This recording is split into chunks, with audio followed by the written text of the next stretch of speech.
Welcome to OAC Health Talks. I'm Joe Naglowski, President and CEO of the Obesity Action Coalition, and we are excited for you to join us for this educational series that dives deeper into specific health topics that we know are important to you and the OAC community. Health Talks are designed to empower you while providing straightforward, practical answers and insight from trusted experts. So let's dive into today's topic. Hello, everyone. Welcome to today's Health Talk with OAC. Today's topic is navigating weight management with ADHD. My name is Rylan Rosario. I'm a licensed psychology associate, certified mental health coach, as well as a certified ADHD clinical practitioner. And I'm excited to explore how ADHD symptoms can influence our eating habits, exercise routines, and overall weight management, as well as to share practical tools and strategies that can help. So navigating weight management currently. So when it comes to weight management, we focus often on these two things, diet and exercise. We are often told to eat out less, eat healthier, go to the gym, be more disciplined. We may even hear things like stop being lazy. And we wonder well, why can I do these things? Or I've tried all these things and nothing is effective. I still have trouble with eating more or eating less. It depends on how you're trying to manage your weight. But other things that we also consider is motivation, discipline, genetics, and activity levels.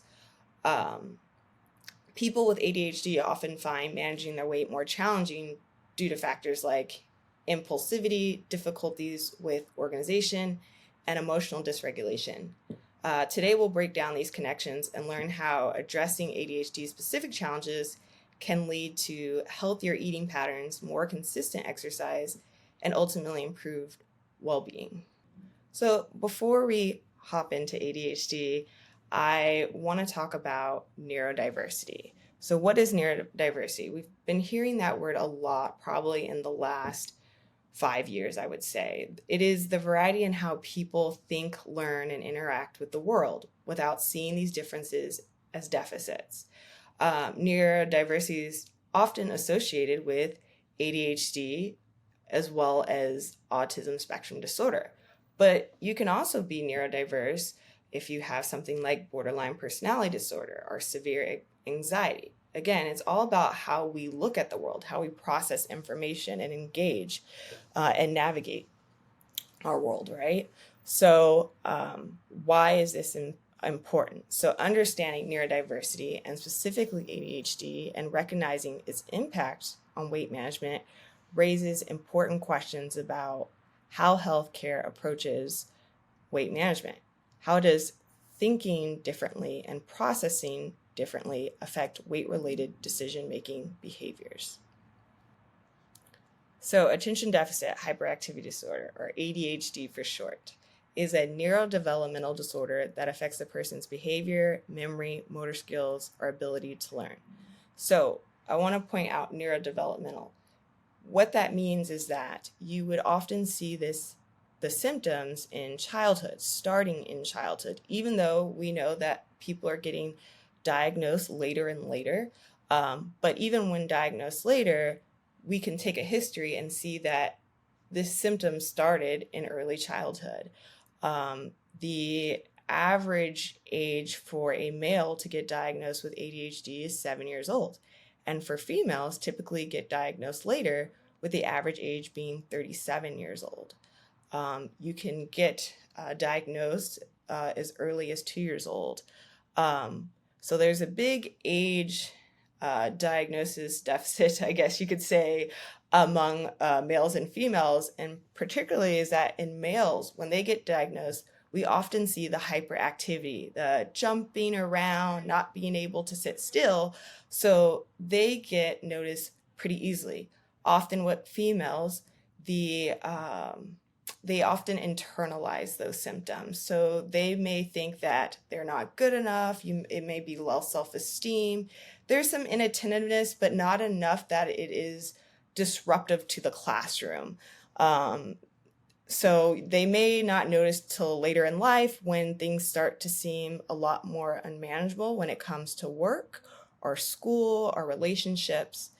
So males typically are more diagnosed than women. ADHD can be managed at times and can be significantly reduced. However, research shows this is a chronic disorder, so it can ebb and flow through your lifespan. Factors such as stress and hormones, physical health, environmental factors can impact how your symptoms manifest. So why is, again, ADHD right now in the CDC in 2023 estimated 15.5 million adults have an ADHD diagnosis, approximately 1.5 whom receive their diagnosis in adulthood, so later in life.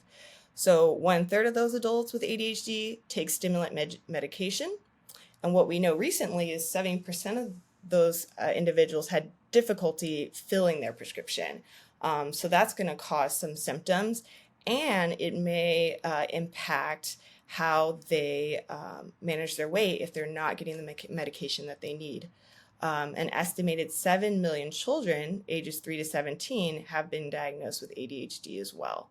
And that was in 2022. So a significant population of our population has ADHD, and many are probably undiagnosed at this point.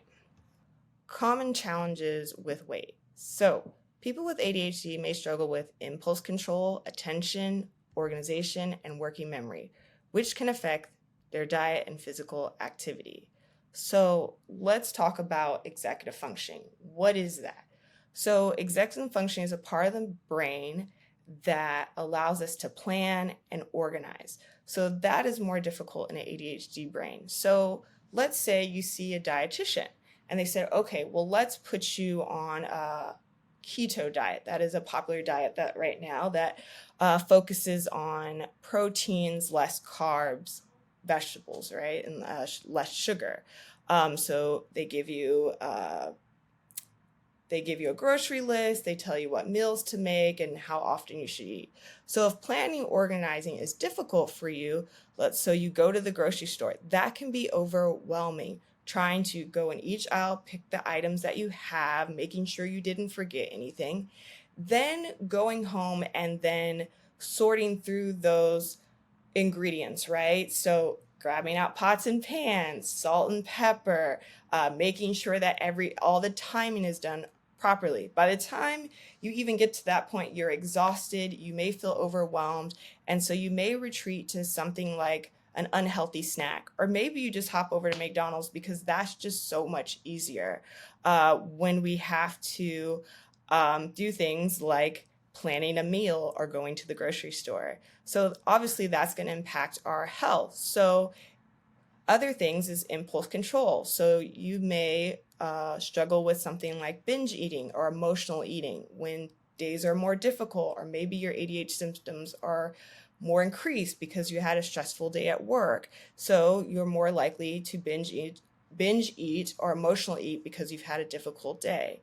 Remember earlier, we talked about medication. So those diagnosed with ADHD for treatment may use something called a stimulant or a medication, typically Adderall or something like Vyvanse. So what we know about those two drugs is they can be really helpful with task initiation. For those with ADHD, how many of us procrastinate or find it difficult to start a task, right?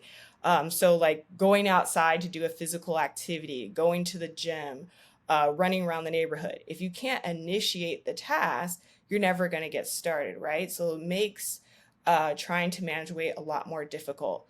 So something like Vyvanse or Adderall can be very helpful with getting you started. The issue is, well, what happens during the day when you're taking this medication?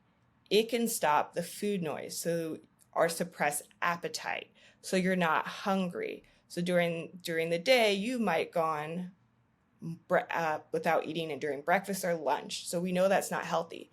Then the medication starts to wear off by nighttime. Now you're eating like you've never eaten before. So then you're accidentally binge eating or creating disordered eating, even though the medication is very helpful for your everyday ADHD struggles. So that's also something to consider when you have ADHD. Now, earlier we talked about in the last couple of years, 70% of those that are taking ADHD medication found it very, very difficult to get the medication from the pharmacy because they were short, particularly with Adderall. And so, well, what happens? Well, now you're out of your routine. You may notice that you're eating more than you ever ate before because now you're off the drug. So again, these are ways that your ADHD could be impacting your weight, and things that clinicians potentially should consider when they're working with someone that may be obese or working on creating a different lifestyle when it comes to workouts and how we eat and have a relationship with food. Other things to consider when having ADHD is creating habits. So often with ADHD, they talk about having a dopamine deficit. So dopamine is a neurotransmitter that helps us stay motivated or be self-motivated, right? And so again, task initiation.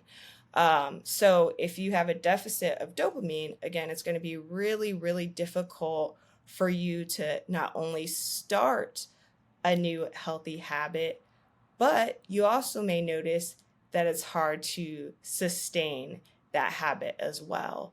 So it's really good to help individuals think about that. Well, yeah, I know with my medication I'll be able to start the routine, but once I start the routine, I'm going to eventually quit. So how do we help someone sustain that habit? So you might consider starting off small, doing things in intervals, not going cold turkey. So not getting rid of all the unhealthy foods out of your cabinet, because what happens when we go really, really hard, eventually we'll give up because it's overwhelming or it's too hard. And then we pick up even, unhealthier habits, right? So again, it's important to look at like things like impulse control and task initiation when we're thinking about ADHD and weight management. The other thing that I like to mention too is we can be inattentiveness is a part of ADHD, and we can become easily distracted. So having things easily available to us and eyesight are also really important to think about too. If you are eating, if you are grocery shopping and you're getting a bunch of produce you're putting in your refrigerator, what does that look like? Is it on the bottom shelf where you're going to forget about it, out of sight, out of mind? Or when you first go into there, you see the soda, so you pick that first. So those are ways that having an ADHD brain or a neurodiverse brain can impact weight management and your ability to make certain changes for your health. So how can you manage your weight with ADHD? So one of the things that I like to think about is mindful eating, and mindfulness is about being present, being in the moment. I often say if we're very anxious, you're often thinking about the future in that moment. You are thinking about, what could happen, what's the worst scenario. If you are feeling depressed, you are thinking about the past. Oh, I wish I could, I should have done this, I failed at that, right?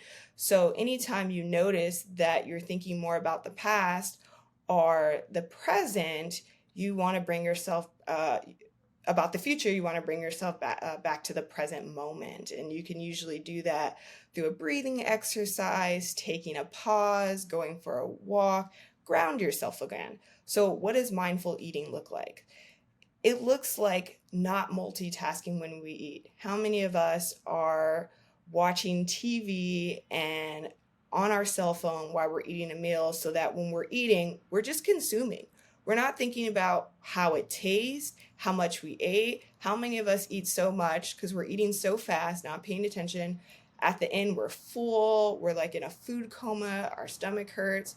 So when we slow it down and prioritize eating, and being mindful looks like paying attention to texture, how it smells, how it tastes, how does it make you feel? Pausing in between bites allows your body to catch up to that feeling of being full, right?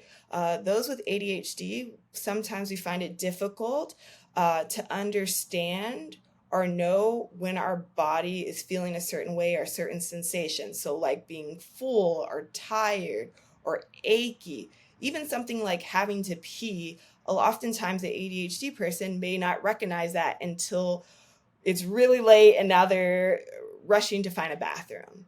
So slowing down to have a meal and paying attention to what that meal's like is going to be really important when you are trying to portion how much you eat. Support systems. It can be really hard to manage weight, and it can be very isolating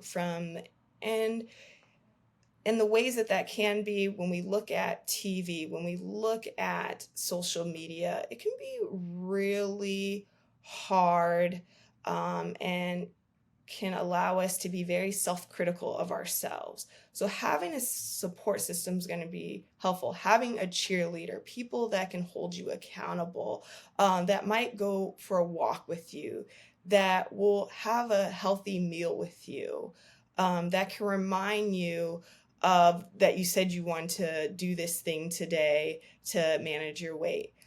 Remember to take your medication, things like that.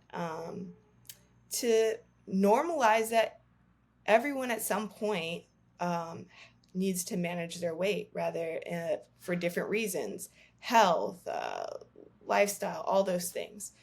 So having a support system, and that can also include not only family and friends, that can include support groups, that could be a coach, that could be a personal trainer, as well as a practitioner, a dietitian, a therapist. You can integrate all of these different support systems to help you with your goals. Structured routines we know are really important for those with ADHD. And why is this important when it comes to managing weight?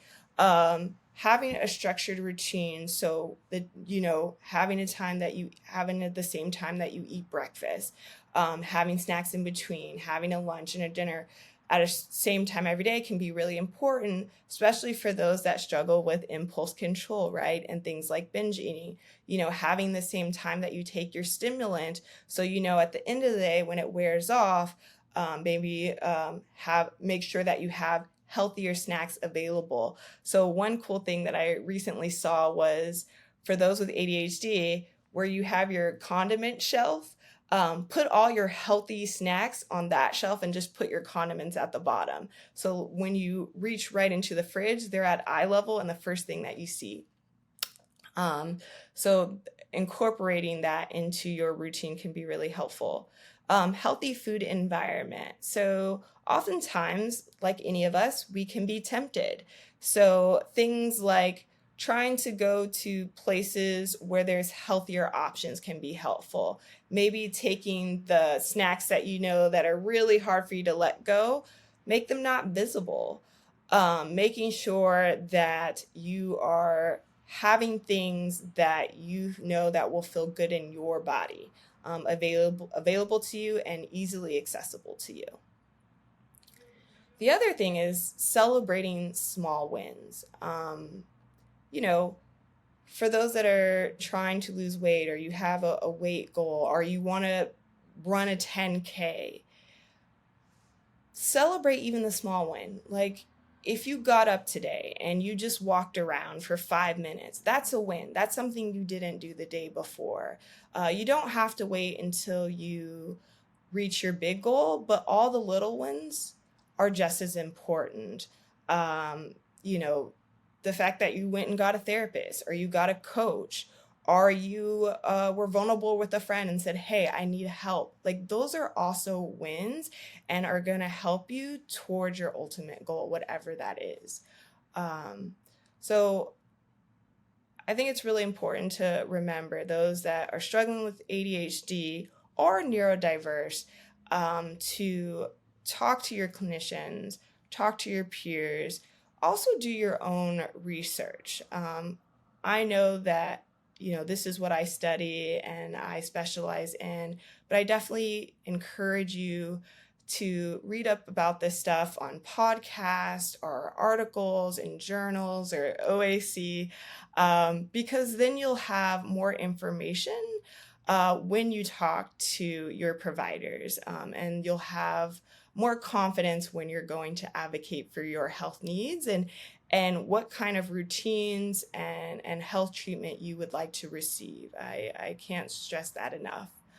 Um, in conclusion, managing weight and ADHD is absolutely possible, but it often requires a tailored approach, a customized approach, honestly, and it may look differently for everyone because you may struggle with some symptoms where others don't. By understanding how ADHD influences our eating habits, emotional responses, and daily routines, we can implement strategies that make healthy living feel more natural or organic. I encourage you to, again, seek out professionals such as dietitians, nutritionists, coaches, or therapists, connect with supportive communities. Together, we can take steps toward healthier habits, improve focus, and a greater well-being. Thank you for listening to my talk, and I look forward to sharing more information in the future. If you found today's Health Talk valuable, we invite you to help us continue providing trusted, science-based education about obesity and health. As we celebrate 20 years of education, advocacy, and support, your generosity helps ensure that we can reach even more people. Visit obesityaction.org/donate to contribute today. Your generosity fuels our mission. Thank you for making a difference.